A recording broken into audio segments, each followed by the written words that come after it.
ओम Sai Ram friends. मैं दीपिका सरपाल हूँ और बाबा से मुझे कई साल हो गए जुड़े हुए और बाबा के बहुत बहुत अनुभव हैं। आज भी इतना प्यारा अनुभव कि साई गीता से मैं मिल रही हूँ और मैं इन्हें बहुत बहुत पसंद करती हूँ, उनके चैनल को फॉलो करती हूँ और बहुत नेक सोल है, बहुत होली सोल है। तो आज मैं आपके साथ अपना एक बहुत प्यारा अनुभव शेयर करना चाहती हूँ जो मेरे बेटे का है। जो मेरा बेटा जब 10th में था तो उसके मतलब मेरा बेटा, पहले तो ये बता दूं कि बहुत ही मीडियोकर बच्चा है। वो ज्यादा पढ़ने लिखने वाला बच्चा नहीं था, मतलब टॉप 10 में भी नहीं आता था। खेल कूद में ज्यादा दिमाग था और बस मैं बाबा से प्रे करती थी, बाबा इसको पढ़ा दो पढ़ा दो। तो फिर बच्चा जब मेरा 10th में आया तो उसके 87 मार्क्स आ गए, 87% आ गए, तो उसको साइंस मिल गई। तो जब 10th में उसके पास चॉइस थी कि कंप्यूटर साइंस लेनी है या इकोनॉमिक्स लेनी है। तो मेरा बेटा मेरे पास आया कि मम्मा मुझे समझ नहीं आ रहा कि मैं कौन सा सब्जेक्ट लूं, आप मुझे बता दो। तो मैंने कहा बेटा मुझे भी नहीं समझ आती है, ऐसा करते हैं हम बाबा के आगे दो चिट डालते हैं और बाबा को ही फैसला लेने देते हैं कि आपको इकोनॉमिक्स लेनी है या कंप्यूटर साइंस। तो हमने अपने घर के मंदिर में ही बाबा के स्वरूप के आगे दो चिट डाल दी। तो बाबा ने चिट में बोला कंप्यूटर साइंस ले लो बेटा, तो मेरे बेटे ने कंप्यूटर साइंस ले ली। क्लासेस शुरू हो गई।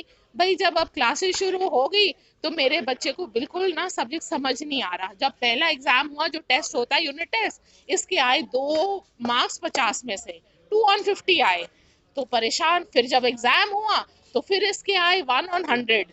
मतलब बिल्कुल उसे सब्जेक्ट समझ ही नहीं आ रहा। रोता रोता मेरे पास मेरा बेटा आया कि मम्मा ये आपने क्या कर दिया, आपने कंप्यूटर साइंस दिलवा दी और मुझे सब्जेक्ट ही समझ नहीं आ रही। और मैं कहूँ बाबा ये क्या हो रहा है, आपने बोला था और आप कुछ करो, कृपा करो बाबा, ये मेरा बेटा तो सब्जेक्ट ही समझ नहीं आ रहा। तो मैंने कहा बेटा कोई बात नहीं, हम ऐसा करते हैं, हम ट्यूशन शुरू कर लेते हैं। तो कंप्यूटर साइंस की जो स्कूल की टीचर थी उसके साथ हमने ट्यूशन शुरू कर दी। वो घर आता था, फिर से नोएडा जाता था मैम के घर पे और ट्यूशन स्टार्ट कर दी। तो धीरे धीरे सब्जेक्ट पिक होने लगा उसे।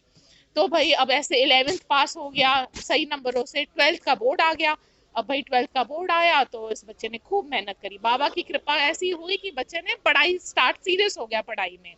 तो जब अब इसके जब बोर्ड के रिजल्ट आए तो फ्रेंड्स आप मानिए कि मेरे बेटे को बाबा ने 97% दिए कंप्यूटर साइंस में। 97 हाईएस्ट मार्क्स, हर सब्जेक्ट से हाईएस्ट 97। ओवरऑल उस बच्चे की परसेंटेज 94%। ऐसा कोई सब्जेक्ट नहीं जिसमें से उसे 90 से कम दिए बाबा ने। और जब वो एडमिशन लेने गया फिर उसका यही तय था कि भाई बाबा का फैसला कंप्यूटर साइंस, तो मैं कंप्यूटर साइंस इंजीनियरिंग करूंगा। जब वो एडमिशन लेने गया कंप्यूटर साइंस इंजीनियरिंग के लिए, तो आप मानिए कि जो यूनिवर्सिटी से एंट्रेंस एग्जाम भी नहीं ले रहे, उसके मार्क्स के बेसिस पे ही उसे बोला कि बस फीस जमा कर दो, हो गया एडमिशन। गलगोतिया से उसने 4 साल इंजीनियरिंग करी बहुत अच्छे नंबरों से। ऐसा जैसे पता भी नहीं चला, बाबा की इतनी कृपा रही। और देखते ही देखते मेरा बेटा बन गया कंप्यूटर साइंस इंजीनियर। अब जब वो computer science engineer 4th year में पहुंचा तो प्लेसमेंट कंपनीज आती है कैंपस में प्लेसमेंट के लिए। तो बाबा की ऐसी रहमत हुई, ऐसी कृपा हुई कि एक कंपनी नहीं, चार चार कंपनीज में उसे जॉब ऑफर आई। इन्फोसिस में, कॉग्निजेंट में, विप्रो में, टीसीएस में।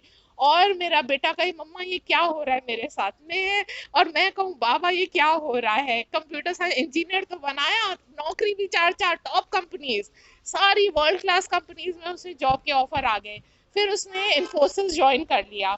आज उससे 3.5 साल हो गए इन्फोसिस में। वहां भी उसने एग्जाम्स दे के आज वो सीनियर कंसल्टेंट है इन्फोसिस में। और अब उसके बाहर अब्रॉड जाने के फुल चांसेस बन रहे हैं। तो देखिए फ्रेंड्स, जो बाबा ने उस चिट में फैसला लिया था कि कंप्यूटर साइंस कराना है, तो सिर्फ कंप्यूटर साइंस ही नहीं कराया, उसे कंप्यूटर साइंस इंजीनियर बनाया, इन्फोसिस में जॉब दी और बाबा ने मेरे बच्चे की जिंदगी बना दी। तो फ्रेंड्स, बाबा के साथ जो आप जुड़े हो ना, हमेशा प्रे करिए। और बाबा किसी का साथ इम्तिहान जरूर लेते हैं बाबा। देखिए हमारा भी बहुत इम्तिहान लिया कि मुझे सब्जेक्ट समझ नहीं आ रहे, फेल हो रहा था बच्चा, पर देखते ही देखते कैसे, और 12th में उसको 97% दे दिए। तो बताइए, सब बाबा की कृपा है।